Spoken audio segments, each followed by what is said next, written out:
এখানে আসানসোল জেলা যুব মোর্চার তরফ থেকে আজকে আরজি করের জন্য এই আন্দোলন।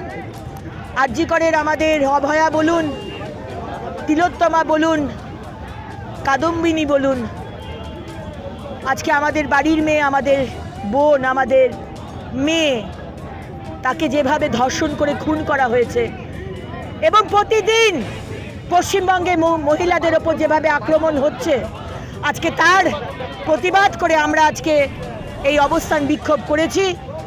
আমরা আমাদের প্রতিবাদ জানিয়েছি এবং আমাদের এবং পশ্চিমবঙ্গের মানুষের একটাই দাবি, মুখ্যমন্ত্রী মমতা বন্দ্যোপাধ্যায়, পুলিশ মন্ত্রী মমতা বন্দ্যোপাধ্যায়, স্বাস্থ্যমন্ত্রী মমতা বন্দ্যোপাধ্যায়, স্বরাষ্ট্রমন্ত্রী মমতা বন্দ্যোপাধ্যায়কে এই দায় নিয়ে, এই যে দায়, এই অভয়ার মৃত্যুর দায় নিয়ে পদত্যাগ করতে হবে।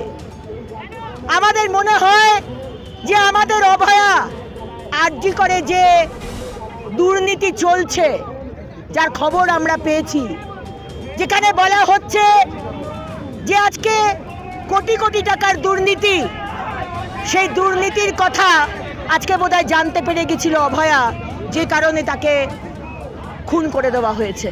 এবং সেটা শুধু আরজি কর নয়, আজকে পশ্চিমবঙ্গের বিভিন্ন সরকারি হাসপাতালে এই দুর্নীতি চলছে।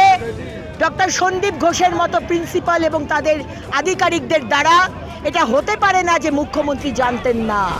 তাই মুখ্যমন্ত্রীকে তদন্তের আওতায় আনা হোক, আজকে বিনীত গোয়েল তাকেও জেরা করা হোক এবং মুখ্যমন্ত্রীকে তারও ইন্টারোগেশন করা হোক, এটা আমাদের দাবি। একটা মহল থেকে প্রশ্ন আসছে যে সিবিআই তদন্ত কাউকে ছাড়া হবে না, সিবিআই হোক, কলকাতা পুলিশ হোক, কাউকে ছাড়া হবে না। আপনারা ভাববেন না যে আমরা বিজেপির কর্মী বলে আপনি বলবেন যে সিবিআই ধীর গতিতে চলছে বলে আমরা সেটা সাপোর্ট করব। আজকে সিবিআই কি করবে? আজকে সমস্ত যা প্রমাণ মুখ্যমন্ত্রী তা লোপাট করে দিয়েছেন। আজকে 7 দিন সময় নিয়েছিলেন কেন? এই জন্য সময় নিয়েছিলেন যাতে লোপাট করে দিতে পারেন। তাই সিবিআই এর মতো কাজ করছে, সিবিআইকে সময় দিতে হবে। আর সিবিআই যদি করতে না পারে আমাদের আন্দোলন চলবে। আমরা সিবিআই এর কাছেও জবাব চাই। ভাববেন না যে আমরা সিবিআই এর কাছে জবাব চাই, ঠিক আছে না? প্রতিদিন হচ্ছে। 9ই আগস্ট আমাদের অভয়াকে মারা হয়েছে, তারপর থেকে প্রত্যেক দিন কোনো না কোনো জায়গায় পশ্চিমবঙ্গের কোনো না কোনো মেয়ে ধর্ষিতা হচ্ছে, গলা কেটে দিচ্ছে। বীরভূমে একজন গৃহবধূকে ধর্ষণ করেছে টিএমসির নেতা এবং ধর্ষণ করে বন্দুকের নল তার যৌনাঙ্গে ঢুকিয়ে দিয়েছে। কি বলবেন আপনি?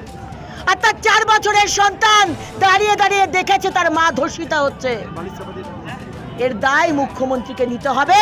মুখ্যমন্ত্রী, আপনি ব্যর্থ। আপনি আমাদের মহিলাদের সুরক্ষা দিতে পারছেন না। আপনি মহিলা কেন, আপনি কোনো নাগরিককে সুরক্ষা দিতে পারছেন না, কারণ এখানে ল অ্যান্ড অর্ডার নেই।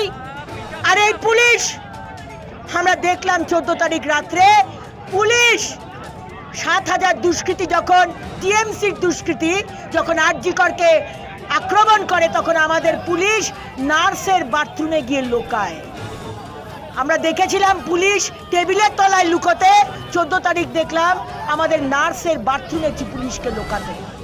তাই আপনি ব্যর্থ, আপনি অপদার্থ মুখ্যমন্ত্রী। আপনি পদত্যাগ করুন, আর তা না হলে আমরা ব্যবস্থা নেব। কালকে নবান্ন ঘেরাও।